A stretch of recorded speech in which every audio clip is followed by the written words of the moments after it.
Alors, chapitre, nous serions dénués de toute qualité si nous n'écoutons point la vérité. Ça, c'est la parole de Sayyidina Omar. Nous serions dénués de toute qualité si nous n'écoutions point la vérité. Alors, qui peut résumer déjà, parce que cette expression, c'est le titre du chapitre. Quelle beauté dans cette citation. Nous serions dénués de toute qualité si nous n'écoutions point la vérité. Qu'est-ce que vous avez retenu de cette expression avant de voir Sayyidna Omar pour vous, comment vous le voyez à travers cette expression? Il cherche que la vérité. La vérité, chercher la vérité. Alors quand tu passes devant, Inch'Allah, sa chambre, tu penses cet homme chercher la vérité. La vérité.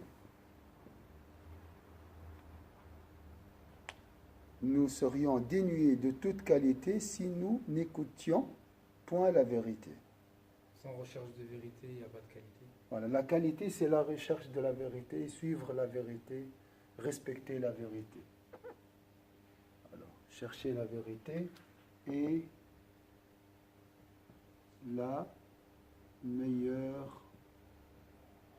Chercher et suivre, hein, surtout, hein, ici, je crois. Mais est la meilleure qualité. Qualité. Est-ce qu'on peut dire aussi?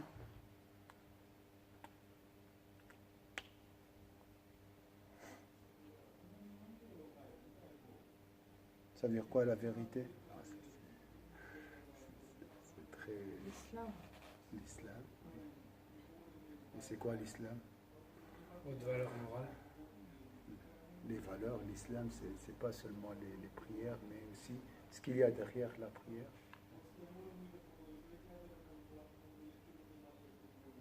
Qu'est-ce que vous pensez? Là, on parle d'une qualité. Hein. Qualité. Donc, le contraire de la vérité ici, c'est quoi? Est-ce que c'est le faux ou bien les mensonges? Le mensonge. Le mensonge. Il faut être honnête. La vérité ici, c'est pas Allah, c'est la qualité, comme vertu, suivre la vérité dans le sens des vertus, pas la question philosophique, la vérité en tant que réalité philosophique. Le commandeur des croyants ignorait la suffisance et la prétention. Il assumait ses hautes responsabilités tout simplement grâce à une conscience éveillée, une recherche constante de la vérité, une grande ouverture d'esprit et une disponibilité entière envers les autres. Il se faisait une règle de consulter son entourage et écouter humblement toute voix sincère qui s'opposait à lui. Ça, c'est vrai. Je dois le suivre. Ça, c'est faux. Je ne dois pas le suivre. Ça, c'est le plus important pour Sayyidina Omar. Donc, suivre la vérité, ce qui est juste. Voilà, c'est ça. Le sens de la responsabilité chez Sayyidina Omar le rendait ouvert à l'opposition. Donc, on va essayer de comprendre cette qualité qui est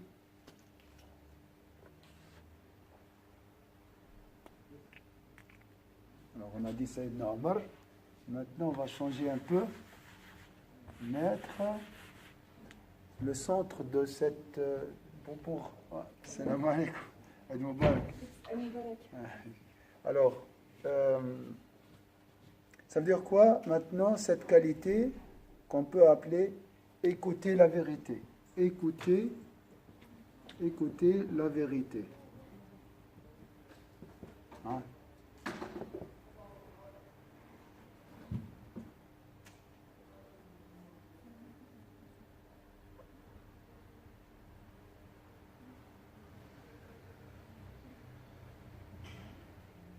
Je répète cette phrase, le sens de la responsabilité chez Sayyidina Omar le rendait ouvert à l'opposition. Les signes de quelqu'un qui suit vraiment la vérité, c'est quoi? La preuve, il a dit, Ouvert à celui qui s'oppose à lui. voilà, être ouvert à l'opposition. C'est difficile ça, ou bien c'est facile? Théoriquement c'est facile.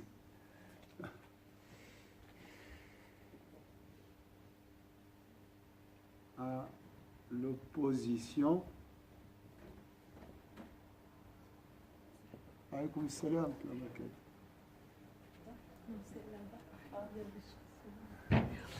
Attention, attention. Salam alaikum.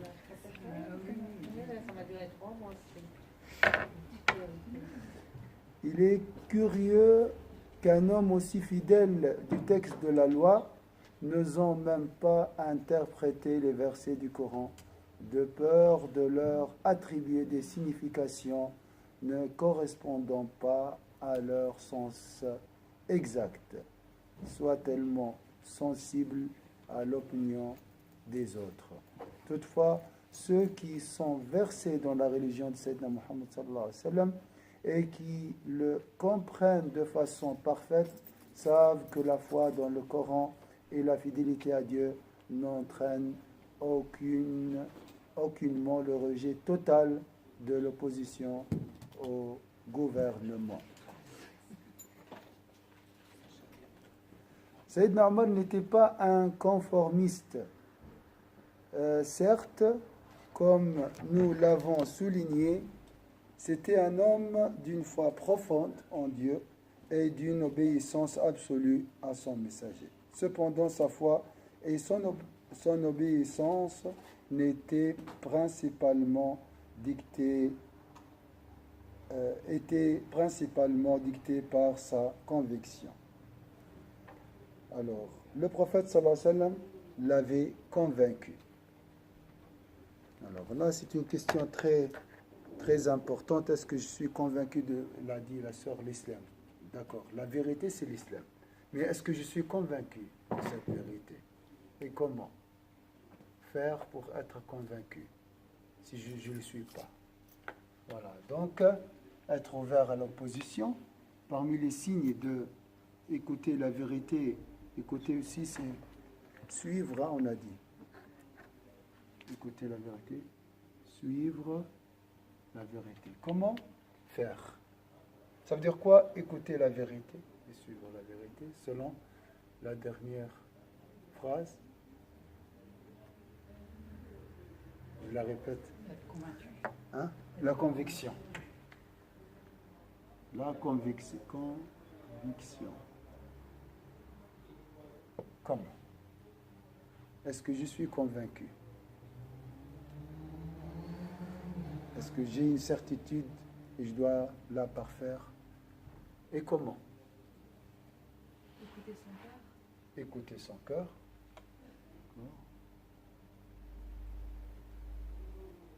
Pour savoir si vraiment je suis convaincu, tu peux poser la question à ton cœur. C'est facile, il va te donner une réponse immédiate. Enlever les doutes. Dissiper les doutes, oui.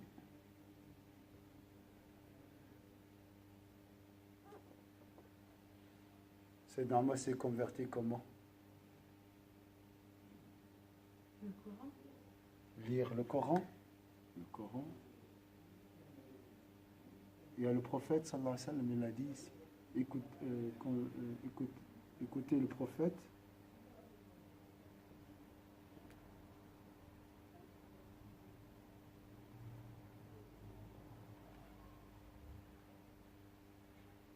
Est-ce qu'on doit travailler la conviction ou bien elle vient toute seule? Ou bien les deux, on doit travailler, elle viendra toute seule. Et c'est quoi la conviction déjà?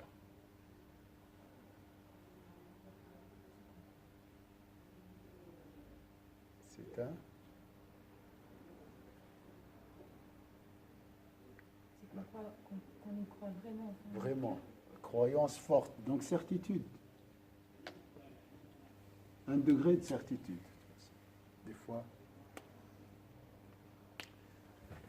Aussi lui était-il resté fidèle, mais il était ouvert à toutes les discussions lorsqu'il s'agissait de controverses et admettait son ignorance quand une question le dépassait, en ayant confiance dans la solution que le prophète sallallahu alayhi wa sallam apportait.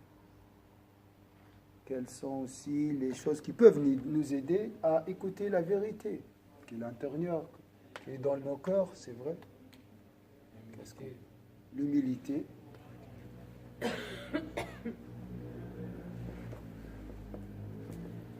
justice. La justice.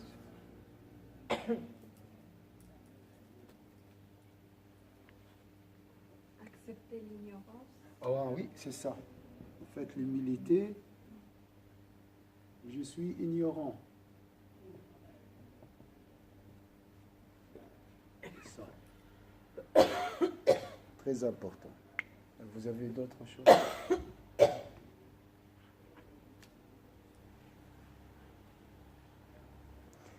Il embrassait la pierre noire de la Kaaba, puis il disait, comme s'il s'adressait à elle, tu n'es qu'une simple pierre qui ne saurait nuire ou profiter aux humains. Par Dieu, si je n'avais pas vu de mes yeux le prophète sallallahu alayhi wa sallam t'embrasser, je ne l'aurais pas fait à mon tour. Alors, d'après cet événement que vous connaissez très bien, comment vous trouvez des signes de conviction ou bien des moyens pour atteindre cette conviction? D'après cette histoire, je vais la répéter. Il embrassait la pierre noire de la Kaaba, puis il disait, comme s'il s'adressait à elle, tu n'es qu'une simple pierre qui ne saurait nuire ou profiter aux humains. Par Dieu, si je n'avais pas vu de mes yeux le prophète sallallahu alayhi wa sallam t'embrasser, je ne l'aurais pas fait à mon tour. Suivre le prophète sallallahu alayhi wa sallam. Oui. Même si on comprend pas les choses qu'il faisait, pourquoi on suit et Suivre le prophète.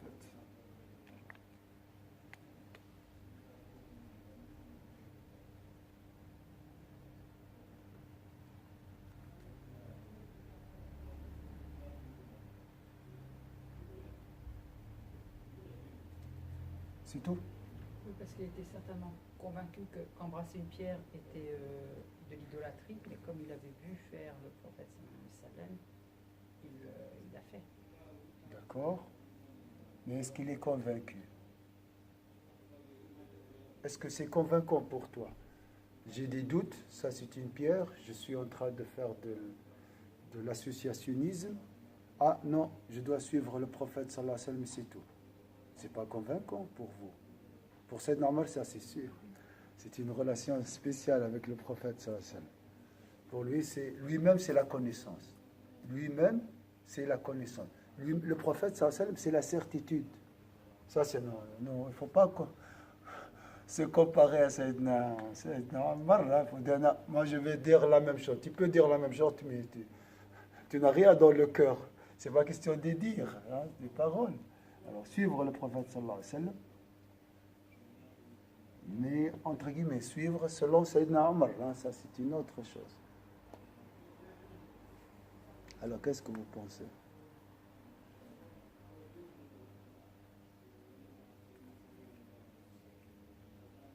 Est-ce qu'il y a des doutes ici? Non. Sayyidina Omar, il n'avait pas des doutes? Mais pourquoi cette discussion avec la pierre alors? parce que c'est pas de mimétisme, Oui. bête, je veux dire. Oui. C'est pas je suis et je ne pose même pas la question.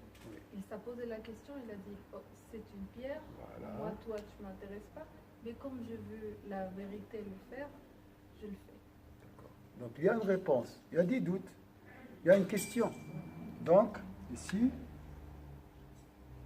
poser des questions.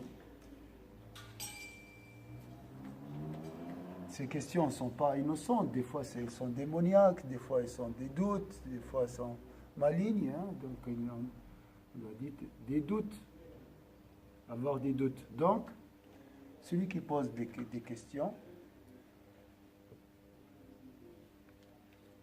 il doit abolir ou bien quitter. Donc là, je ne crois pas qu'il y a un musulman maintenant pose la question pourquoi la pierre noire. Tout le monde cherche à l'embrasser et gagner de hasanat. Alors, il faut quitter un voile avant de poser la question. Oser avant d'oser poser des questions, il faut supprimer le voile de, tu l'as dit, mimétisme.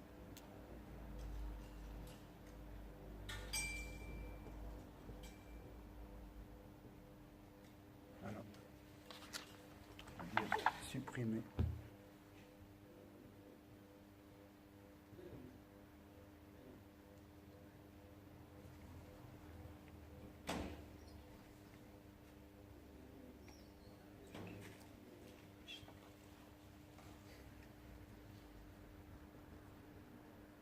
C'est comme ça, la pierre noire, et voilà, je gagne des hasanat. Non, c'est quoi cette pierre noire?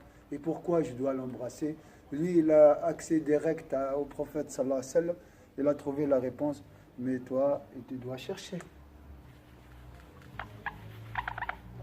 Donc, la question pour trouver la vérité, et elle nous aidera à supprimer ce voile, le premier voile pour ceux qui cherchent la vérité, le mimétisme. C'est comme ça, le voile c'est comme ça, la prière c'est comme ça, et c'est tout, je suis musulman, je reste comme ça, je vis comme ça, comme si c'était un engagement à vie, voilà, sans discussion, tu suis,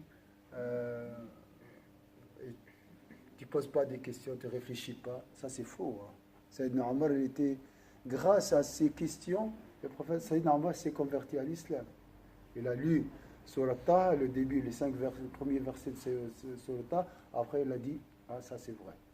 Donc il réfléchissait, il faut réfléchir, poser des questions. On cherche, nous, à comment écouter cette vérité.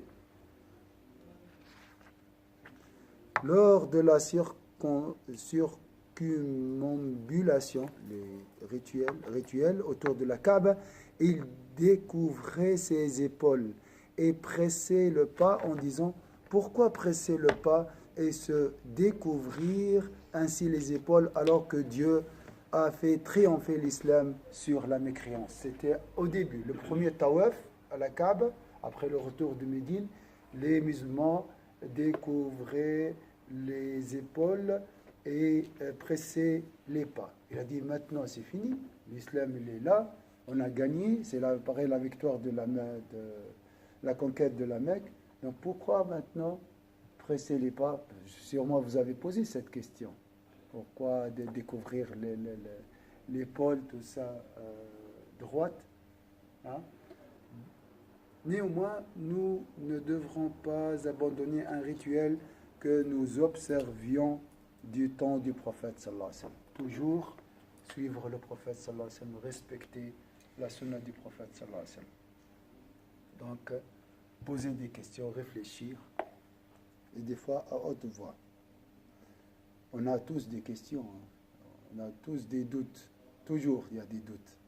Il y a 60 000 pensées qui traversent notre esprit, alors sûrement il y a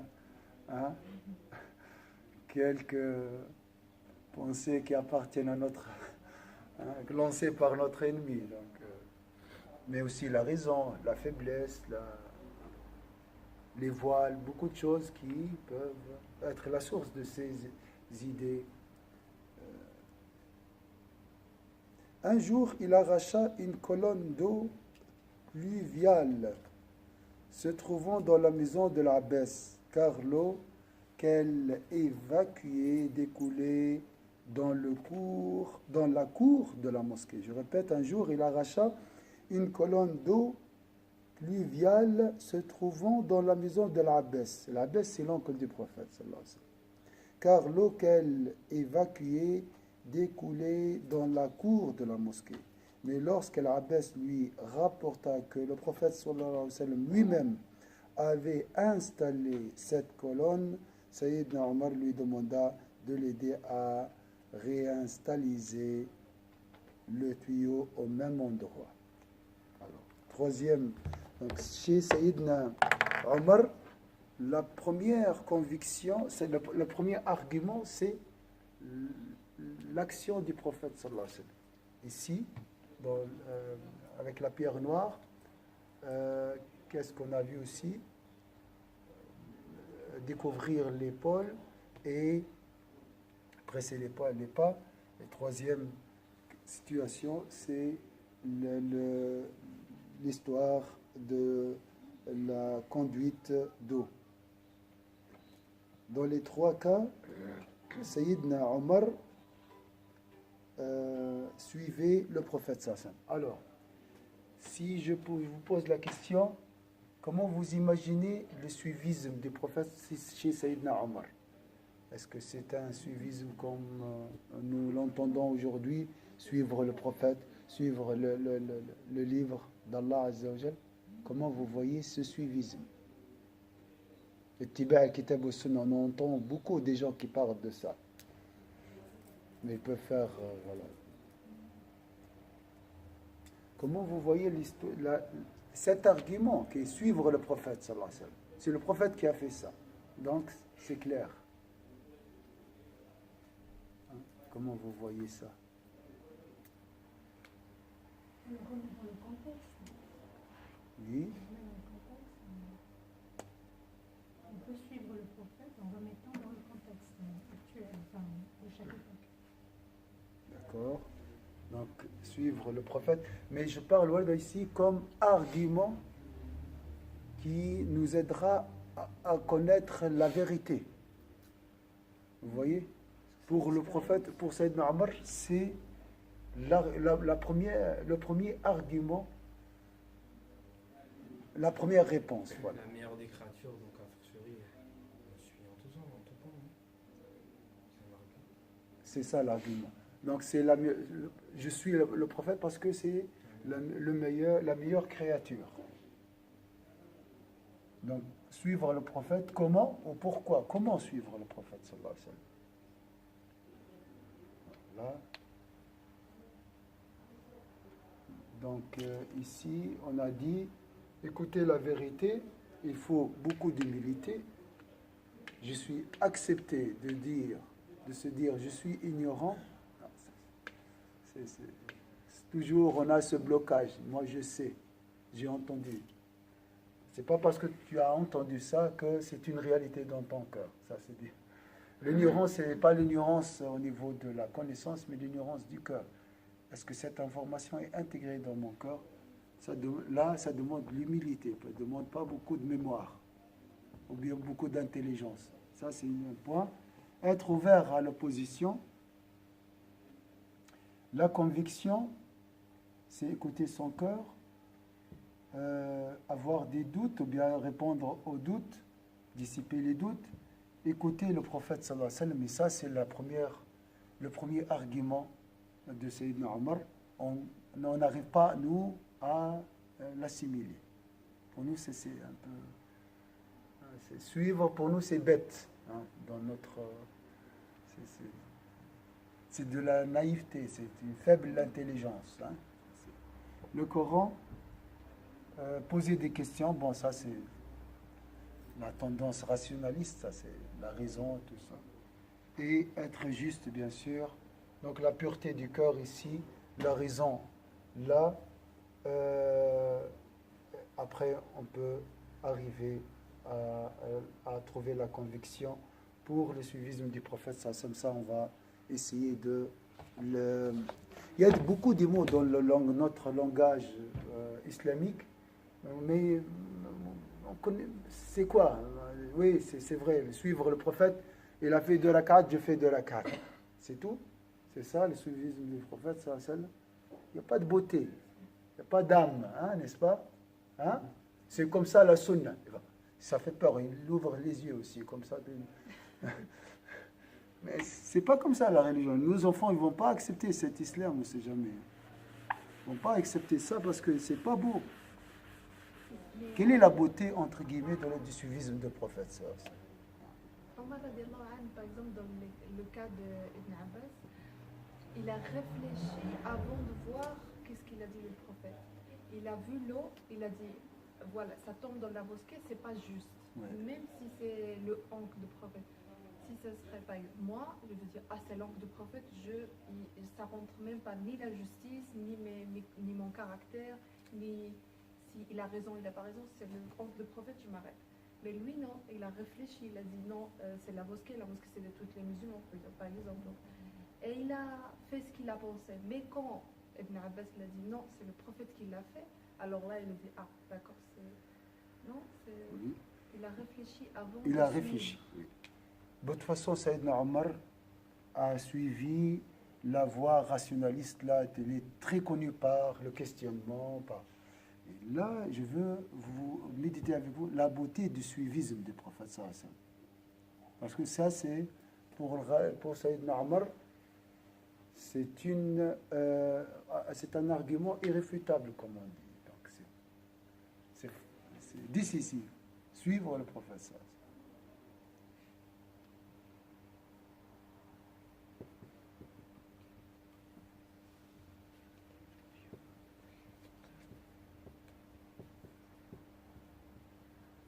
Nous, on suit aussi, mais on ne ressent rien. Voilà, comme si je suis à l'armée.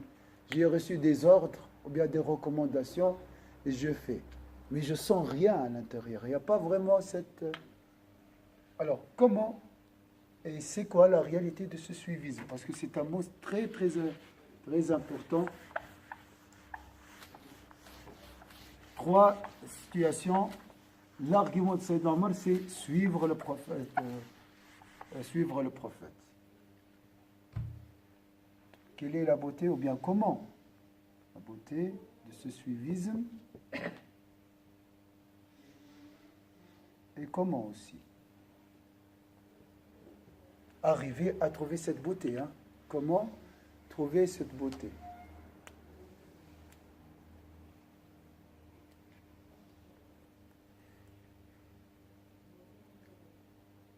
Si vous aimez Allah, suivez-moi, le prophète il a dit. قل إن كنتم تحبون الله فاتبعون. Alors c'est quoi ce suivisme du prophète? Faire comme lui. C'est vrai, on doit faire comme lui. Mais là, c'est un argument. C'est ressentir les sensations de l'amour. Les sensations de l'amour aussi du prochain. Ressentir cet amour. Envers le prophète, sallallahu alayhi wa sallam? Envers le prophète et ce qu'il fait. D'accord. Ressentir, ça c'est clair, oui. Ressentir l'amour de ce qu'il, sallallahu alayhi wa sallam, faisait. Aimer, par exemple, les 2 rak'at. Hein? Mais comment? Mais il faut méditer sur son caractère. Aimer le prophète lui-même. D'accord. Oui, ça c'est très très important. La prière sur le prophète. La prière sur le prophète, elle fait quoi? Elle nous aide à connaître, à aimer le prophète. Après, avec le temps, si tu entends le mot Sayyidina Muhammad, tu vas le suivre. Donc, ressentir l'amour de ce qu'il faisait, l'action, mais la personne lui-même. Parce qu'il avait une totale confiance en lui. Alors, aimer le prophète.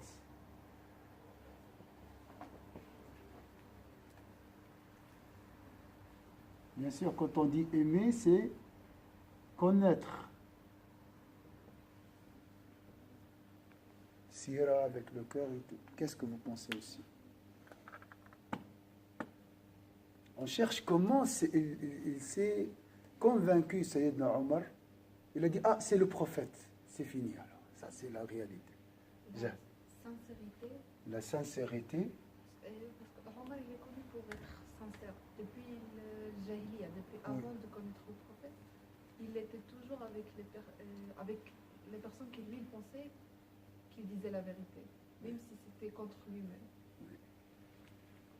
la sincérité. Sincérité. Donc, tu dois être... Là, c'est la réceptivité. Si la personne sincère va suivre le prophète sallallahu alayhi wa sallam et comprendre mieux le prophète sallallahu alayhi wa sallam. Ça, c'est clair.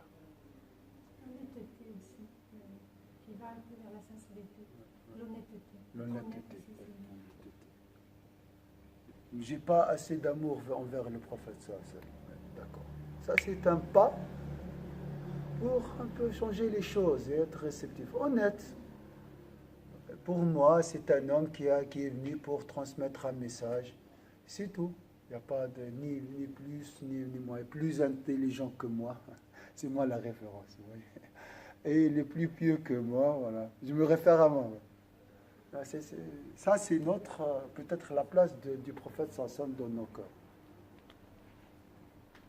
Attention, Sayyidina Omar était, c'est la sincérité, était l'ennemi le plus féroce contre le prophète sallallahu alayhi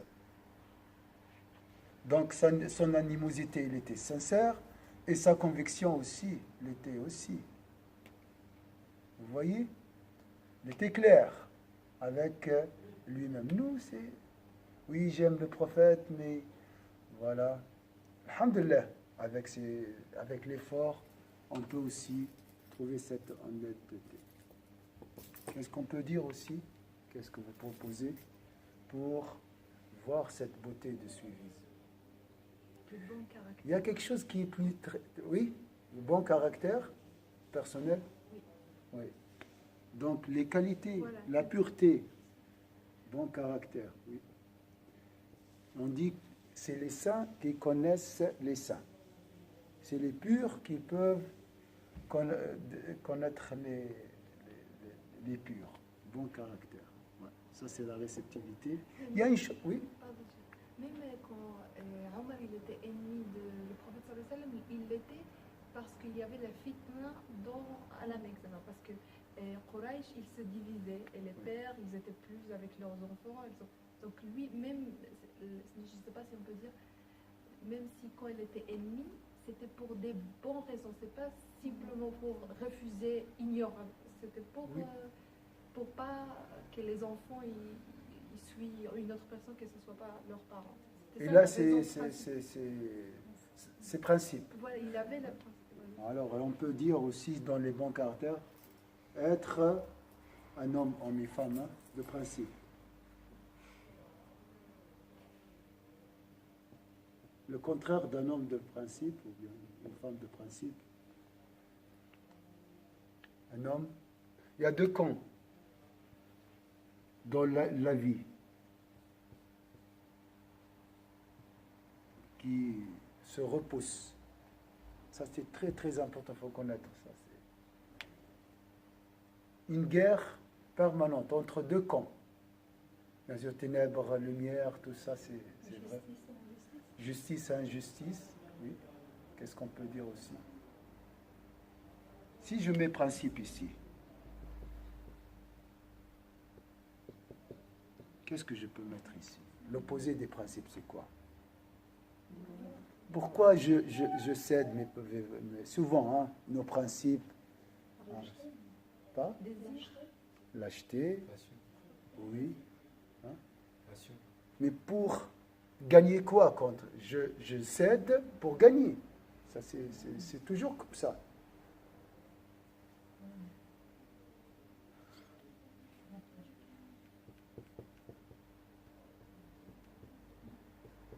L'intérêt. Vous voyez? Pour préserver mon poste, je fais tout. Pour gagner de l'argent, je cède mes valeurs, mes principes. Est-ce que vous voyez? C'est toujours cette guerre qu'on appelle toujours entre le camp des valeurs, principes, éthiques, si je peux dire. Et là, c'est l'argent l'argent, le poste, désir. Le péché, c'est quoi? Tu passes de la lumière, de la principe, à la lumière, aux ténèbres des désirs. C'est ça, hein, par exemple, un péché. Hein. Un péché, c'est ça. Donc, c'est le camp de l'intérêt. Mon intérêt, c'est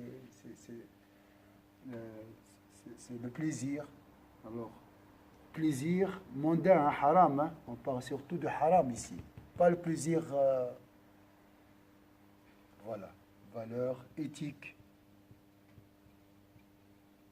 Donc, Sayyidina Omar était un homme honnête, si je peux aussi zoomer ici pour comprendre ça dure quoi. Il était toujours dans ce camp. Ça, c'est très important, hein, de vivre, être honnête, Et on vit ici dans une société où les gens sont très honnêtes. Donc, nous, en tant que musulmans, qu'Allah nous guide, Inch'Allah, c'est pas facile. Lorsqu'on lui demanda d'expliquer ce passage du Coran par ce...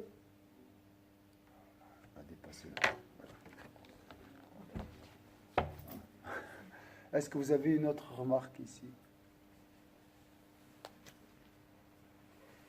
أعوذ بالله من الشيطان الرجيم بسم الله الرحمن الرحيم والعصر إن الإنسان لفي خسر إلا الذين آمنوا وعملوا الصالحات وتواصوا بالحق وتواصوا بالصبر سبحانك اللهم وبحمدك نشهد أن لا إله إلا أنت نستغفرك ونتوب إليك سبحان ربك رب العزة عما يصفون وسلام على المرسلين الحمد لله رب العالمين بارك الله فيكم إن شاء الله